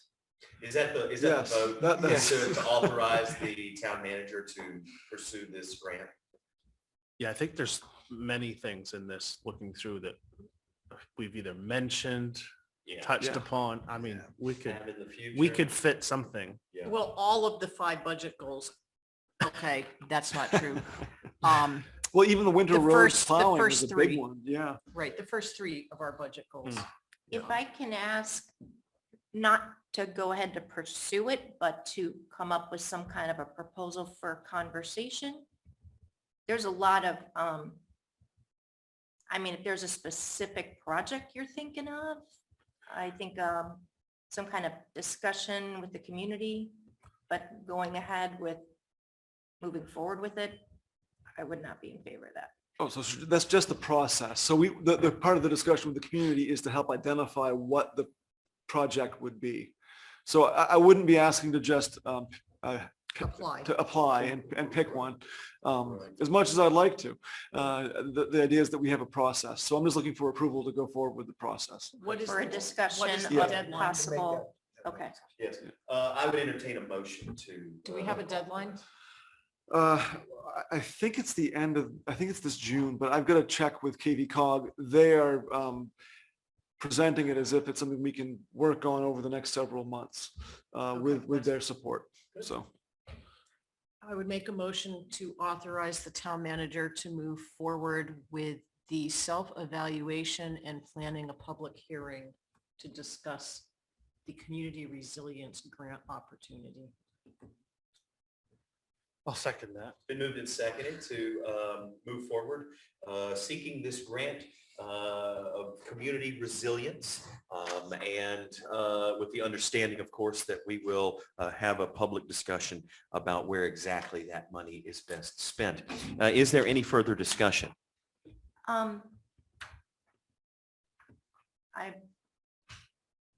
This is just not my thing, as far, I'm probably,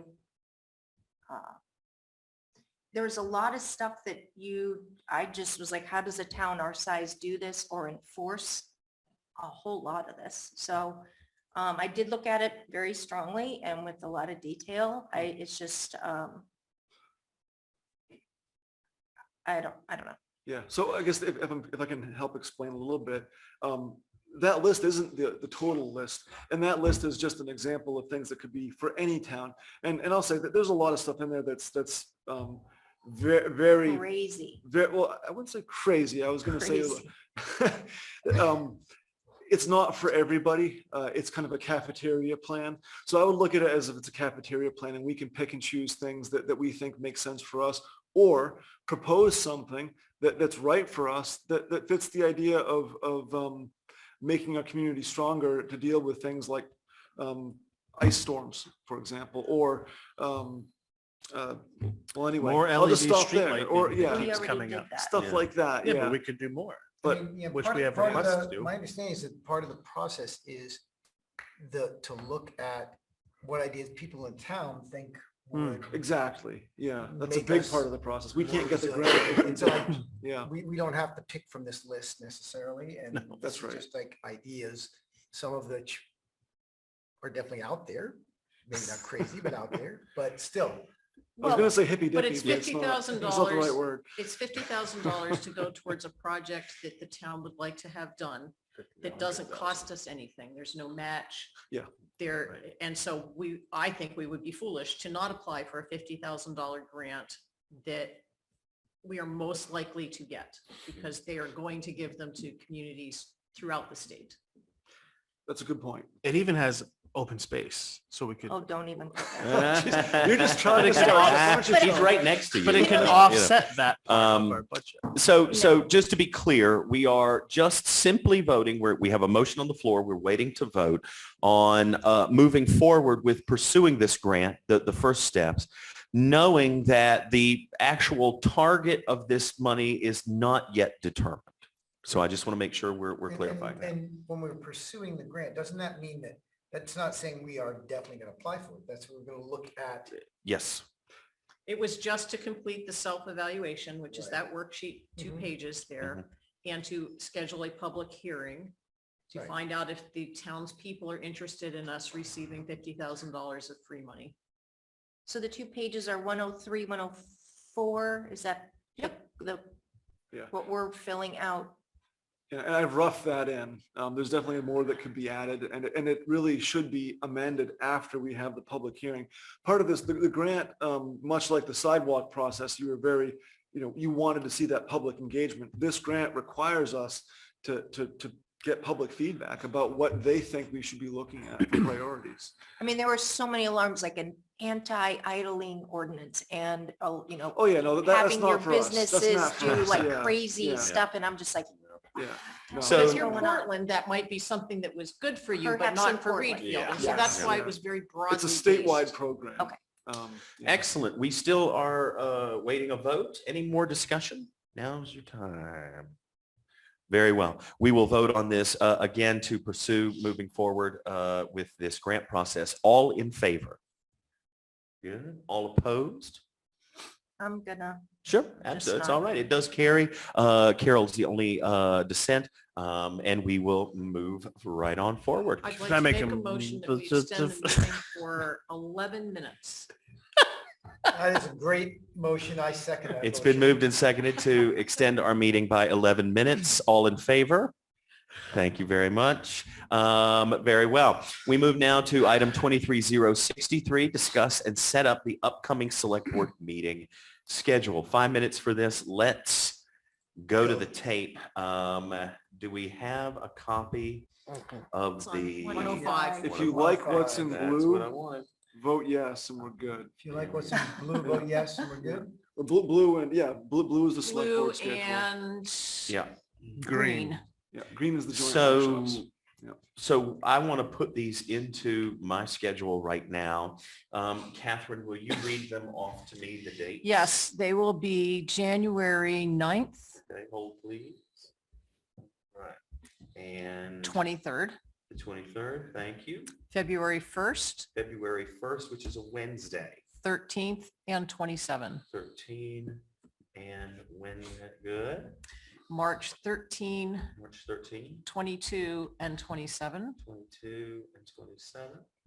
April 10 and 24. Thank you. May 8 and 22. May 8 and 22. And is 31, mhm. that's the public hearing, right? That's the public 31. hearing. 31. Yep. Alrighty. And then June 5 and 19. Okay. And does this include the RSU meeting? Now, I Does would not. point out, that the 19th is Juneteenth, so it's a holiday. It's new, so it's okay. It is, yeah, well, and I guess we haven't adopted that as a holiday in Readfield. It's a federal holiday, but as things currently stand, we would be open that day. Oh, I did not realize. that. But that's a discussion. We Wow. For could another have. time, yeah. If it's a holiday that I get off, I will not be in town. Okay, Yeah, I, fair enough. sure. We could just reschedule that to the 20th It should right be the now. 20th. I'm just gonna tell you, my heart says it. Okay, I- well, let's I do it the don't- 20th, yeah. I'm not gonna do Okay, so anything let's, on a we'll holiday. we'll revise that to the 20th. Yep. Thank you. And should we make a note that there may be an additional meeting? It's not really it's not a required meeting, but because more than 2 members of the select board may attend, we should post it as a possibility. And that's the RSU district Mhm. budget In May. with the select board. Yeah. Isn't like it that. usually March? Is It's it? usually in March, but I try not to interpret or intuit the school schedules. Okay. I can barely remember when my kids have soccer practice, so. Well, they don't. It's basketball season. Well, see, exactly. There we go, Sean. Anything else in All terms right. of the schedule? I love the color coding. I need color coding in my life. We just had the assessors meeting and all the pages were white. I was confused. Here we go then. Speaking of assessors. I know, we made it. We don't have to make So an you motion need and color please. coding in your Okay, life. great. You needed Catherine to read you those dates? Yes. Seriously? Because he was typing. Well, it I on was different typing, screens. so it was just easier for her to and then I just, No, it's easier for you. it was easier for me. Yeah. Okay. And then I didn't have to toggle. I had to look at the Tuesday to get the date for the Wednesday Oh, because she's it's so good. covered in blue. Very well. Now then, speaking of, if there's no other discussion about the schedule, I'd like to do item 23064, and I can do that in 1 minute. So, Whoa. The packet includes information about 2 abatements. The reason that the select board is getting these abatements is because they involve years 2 years prior to this year. The Board of Assessors can only abate the current year's taxes. Anything else, and we need to go to the select board. The reason that this is at you, and you can read the descriptions on the back. Basically, this was the taxes were assessed to the wrong entity. And as such, the new entity has taken care of these taxes, and we are abating these for U.S. Bank Trust for the last 2 years. This is again, because they are prior years, this is why the select board is being involved. The Board of Assessors met earlier and approved the earlier abatements for the current tax year, and we're looking for the select board to do the same. I'd entertain a motion to accept these 2 abatements for U.S. Bank and Trust. I'll make a motion to accept the abatement to US Bank and Trust as so stated. Okay, excellent, for 2021 fiscal year as well as the 21-22 fiscal year. It's been moved. Seconded to accept these abatements. Any further discussion? Thank you very much. All in favor?